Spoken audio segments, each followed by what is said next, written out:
Dear viewers, অনেকেই জানতে চায়, আমি একজন চিকিৎসক, যে হরমোনটা কি, হরমোনটা কোথায় তৈরি হয়, কোন বয়সে সবচেয়ে বেশি থাকে, কোন সময় স্বামী স্ত্রী মিলামেশা করলে বাচ্চা হওয়ার সম্ভাবনা বেশি, এবং কোন সময়ে, দিনের কোন সময় মিলামেশা করলে টাইমিংটা বেশি পাওয়া যায়। আজকে সবগুলা প্রশ্নের উত্তর দিব। প্রথমে বলবো টেস্টোস্টেরন হরমোন, এটা ছেলে বাচ্চাদের বেশি থাকে, মেয়ে বাচ্চাদের কম। কারণ কি, এই হরমোনের কারণেই আমি যে পুরুষ মানুষ এটা বোঝা যায়। এই যে আমার মোষ, আমার দাড়ি, আমার চুল, আমার মাসেলের গঠন, এই জায়গার মাসেলের গঠন, এই যে হাড়, হ্যাঁ, এই যে ভয়েস, পুরুষের ভয়েস ভারী গলা হবে, এই সবগুলো হলো এই হরমোনের বৈশিষ্ট্য।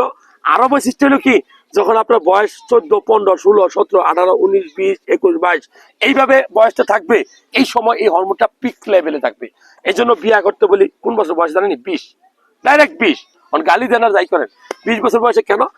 20 বছর বয়সে আপনার শরীরে সবচেয়ে বেশি আল্লাহর রহমত এই টেস্টোস্টেরন হরমোনটা থাকে।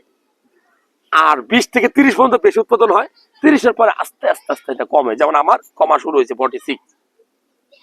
সত্যি কথা এটাই, এটাই সত্যি কথা, যে আল্লাহর রহমত আল্লাহ পুরুষ মানুষকে দেয়, এটা মেয়েদের শরীরে আছে কম।